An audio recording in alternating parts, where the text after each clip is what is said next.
Steve Jobs, Elon Musk, Warren Buffett, Bill Gates, Ted Turner. Success leaves clues, kids. I just named 5 of the greatest names in business in the last 150 years. And they all have one thing in common.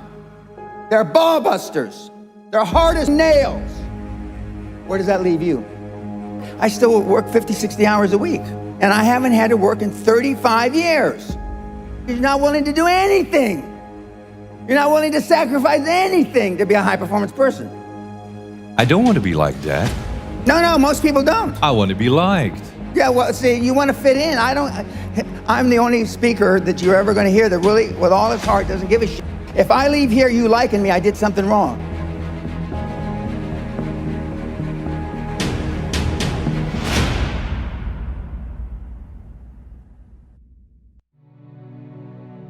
If we would like to improve the quality of our lives, personally and professionally, what would be your advice?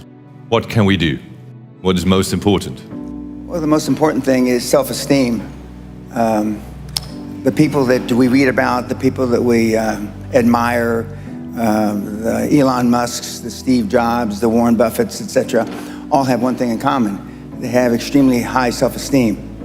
Of course, you've heard me say this before, self-esteem is built the first 7 or 8 years of life. And unfortunately, we're with our parents the first 7 or 8 years of life. Ergo, we don't have too much high self-esteem. But to build high self-esteem, and the way you build high self-esteem, if you're 25, 35, or 45, is to be around, surround yourself with other people that have high self-esteem. Show me your friends and I'll show you your future. And so you can reverse your childhood by who you associate with. How do you do that? Well, you find people that are where you want to be, but they're already there.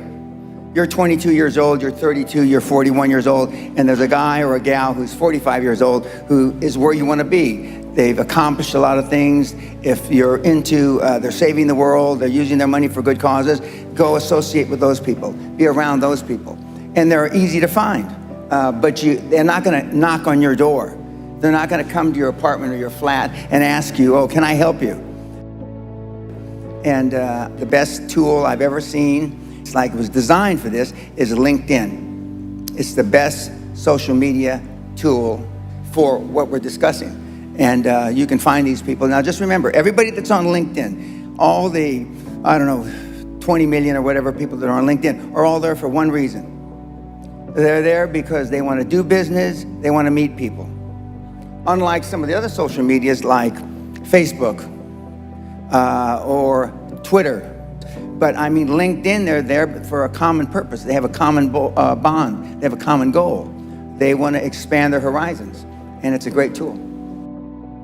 I had self-esteem. I didn't know till I got grown up and was an adult that everybody didn't have self-esteem. I didn't understand that. I didn't realize that everybody didn't have self-confidence. I didn't realize that everybody didn't have self-worth. Gallup did a poll in 2016, worldwide, 87.6% of all the people on the planet. We'll just round it off. 87% of everybody that walks the face of the earth, 7.65 billion people, are unhappy. The high-performance people, the one thing that they all have in common is they're hungry. Hungry for a better life. Hungry for change. Hungry for the tough love their parents didn't give them.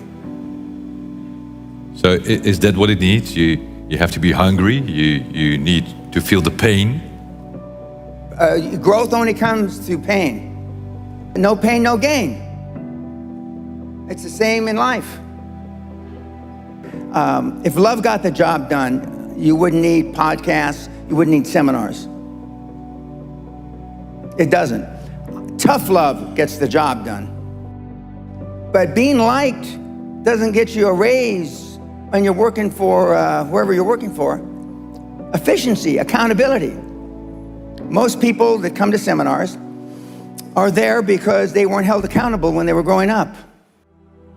What is your definition of a high-performance person? Being all that you can be every day. 24/7, 365, being all you can be. I asked the question a couple days ago. How many of you can raise your hand, but how many of you have kids? Don't raise your hand now. How many of you would like to have your kids grow up just like your parents?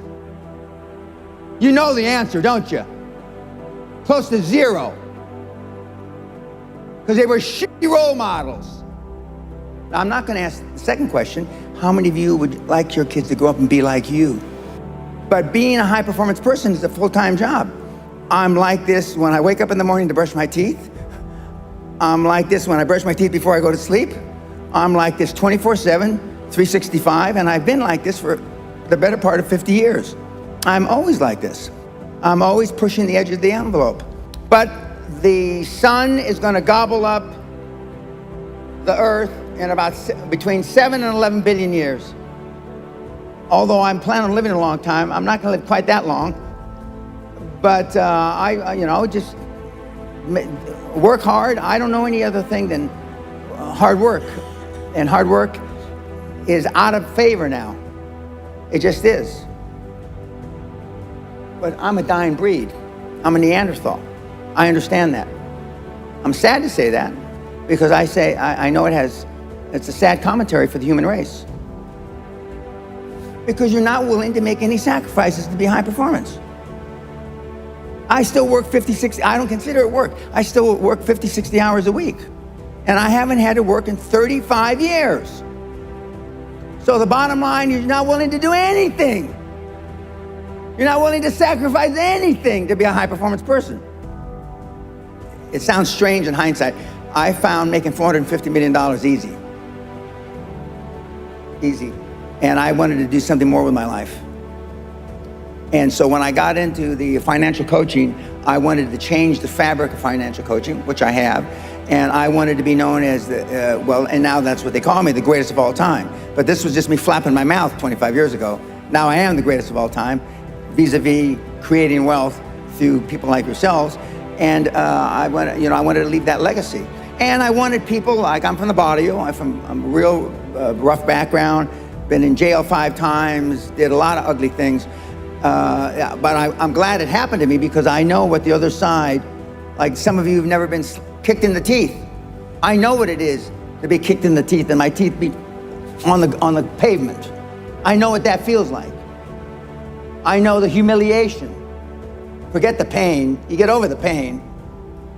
I wanted the poor kids to understand that they had a methodology, there was a methodology used by one of them that was once poor and got in a lot of trouble. You can do it if you want to do it bad enough.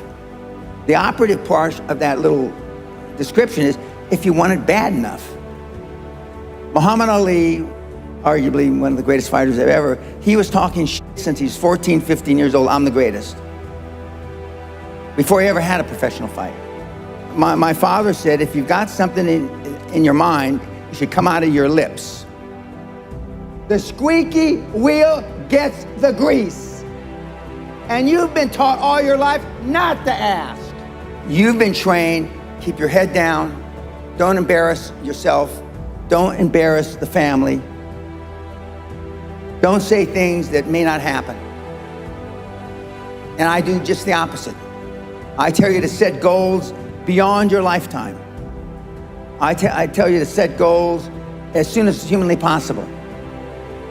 When kids come to me, they want to make 1 million, 10 million, and then when they've made 100 million, they say, Mr. Pena, we would have never, ever dreamt that we could create 100 million until we met you.